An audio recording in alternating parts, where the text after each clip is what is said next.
What's up, guys? Today we're going to be doing a unboxing and testing out the Galaxy A14. So this is a phone that I had someone requesting for quite a bit, and you guys know that we typically look at older flagship phones, but I saw this at the store for $100 and I was like, why not pick it up and sort of show you guys why I recommend older flagships. Now I know that these phones are very popular overseas, so we're just going to test it out. I'm honestly going to see if it can do anything, without lagging, or I just want to see what it's all about. It's been a very long time since we looked at a budget device here, but this is a very popular phone. I think this is one of Samsung's best-selling phones. They're A13s and 14s and 12 line, like that line. This is like $200 unlocked, around that price range. But like I said, if you get this locked to a carrier, then it's like, you know, this was like $100. So let's go ahead and see what this is all about. Alright guys, let's go ahead and dive into it. I've been using this phone all day and surprisingly not as bad as I thought it was.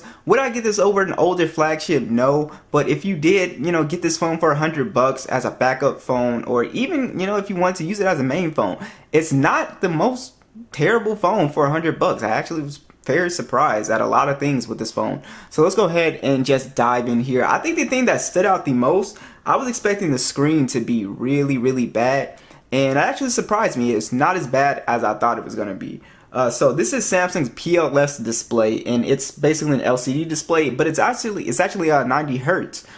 So it does feel pretty smooth. It's a big phone at 6.6 inches, and it's actually 1080p with 440 ppi. You could definitely tell it's a budget phone here with these massive bezels here. But the overall screen quality is actually pretty good. Now the viewing angles aren't the best on this phone. As you can see, it kind of like dims out. But yeah, I was really surprised. Looking at it head on, it's very bright and vibrant and colorful. Which again surprised me, and I did not expect this phone to have 90 Hertz on it.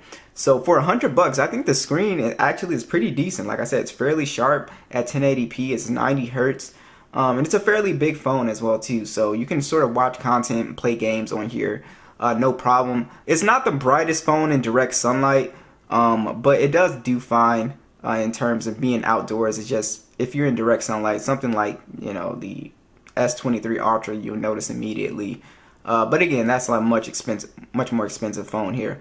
But overall, the most surprising thing about this phone is actually the display. It's actually a pretty decent display. It's got sort of the old school water drop notch here as well too, so no punch hole.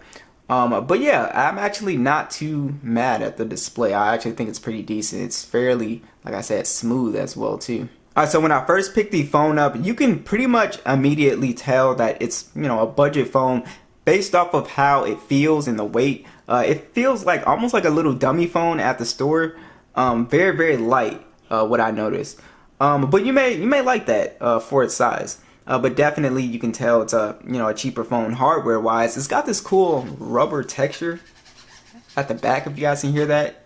But it does kind of pick up fingerprints, kind of. But overall, the hardware, I think it looks actually pretty good. You know, it doesn't look like a $100 phone.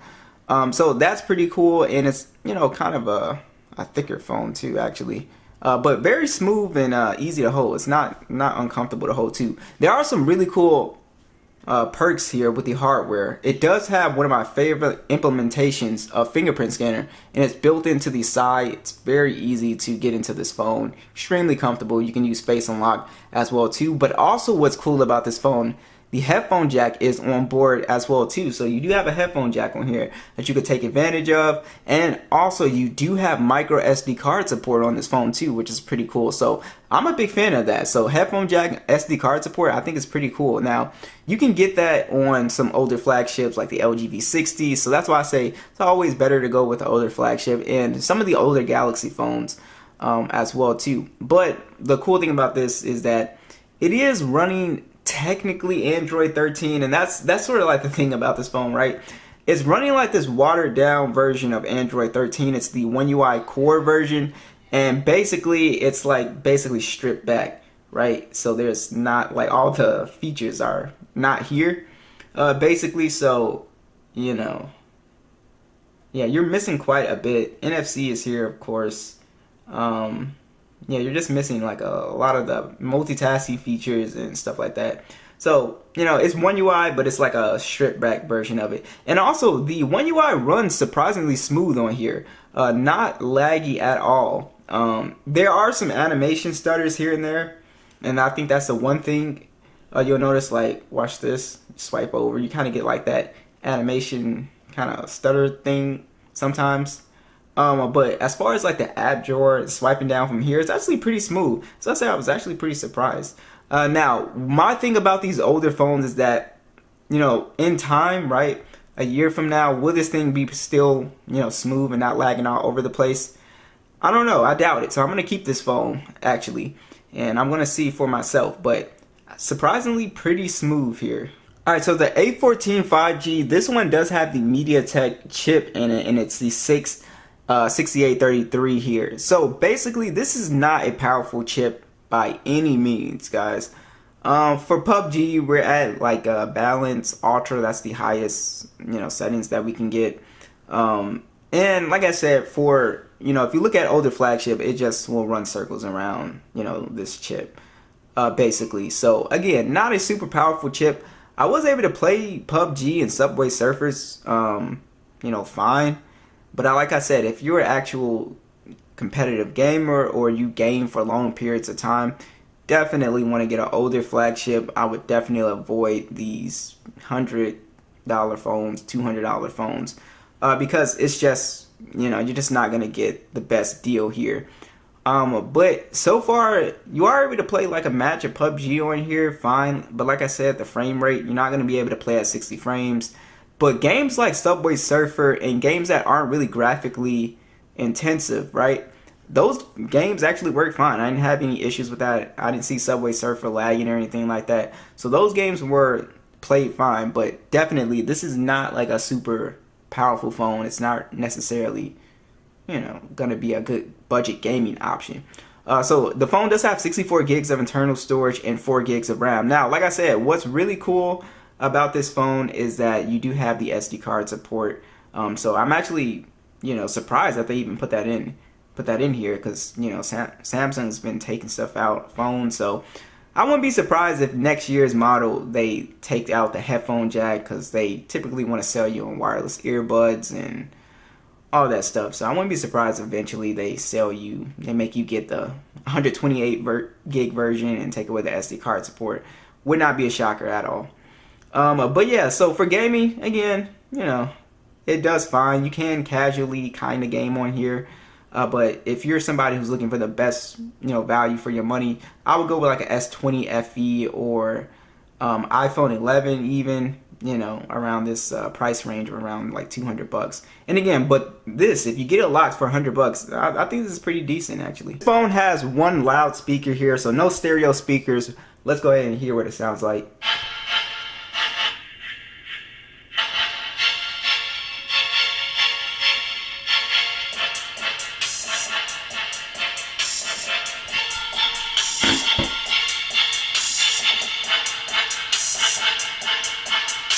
Yeah, so the speaker, it sounds flat, like it just lacks any type of bass.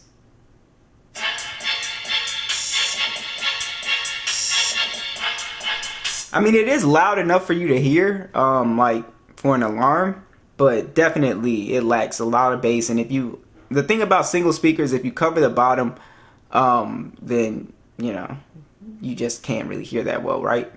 But the speaker, like I said, it sounds flat to me. And again, so, you know, not surprising. All right, so let's talk about the cameras on here. The cameras on here were kind of, sort of, not terrible, but definitely not good. It's got a 50 megapixel standard, which I was really surprised by that, because when you turn the 50 megapixels on, it does take some somewhat detailed shots. So I can't really hate on it for that. When you zoom in, you do get a pretty good amount of detail.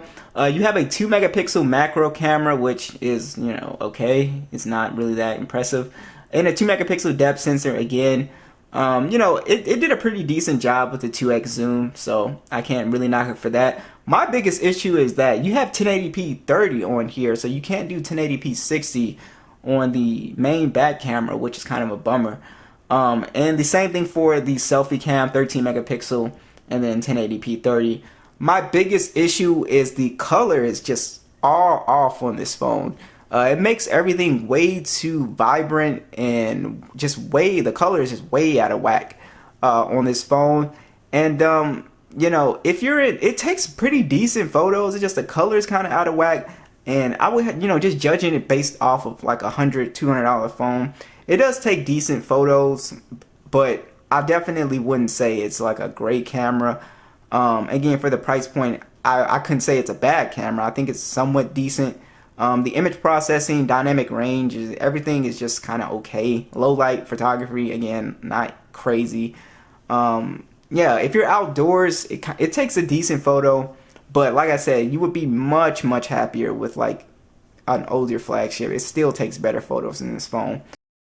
Alright, so one of the highlights with this phone is that I think the battery life is pretty decent. I'm able to get all day battery life on this phone pretty easily, so I wouldn't worry about this phone dying. It has a pretty big battery at 5,000 milliamps. The only thing about this phone, of course, is that it does charge slow, and of course there's not going to be any wireless charging or anything like that, but it does charge kind of slow at 15 watts. So yeah, but battery life is not bad at all. It's pretty decent. So I was pretty impressed with that. Overall, the A14 5G is pretty. I thought was pretty surprising actually. I thought my biggest issue I thought I was going to run into was the screen was going to be terrible, but the screen actually was not terrible. It has headphone jack, SD card support.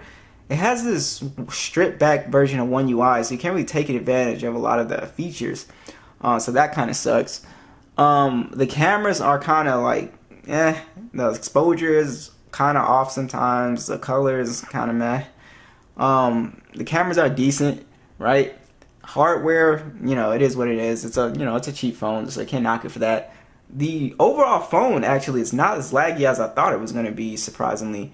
Sometimes you get a little animation stutters here and there, but it's pretty smooth for the most part, which I think the biggest surprise here is that it's not completely lagging all over the place. I think that's kind of the biggest thing here. But again, in a year from now, is this thing going to be still as fast, right?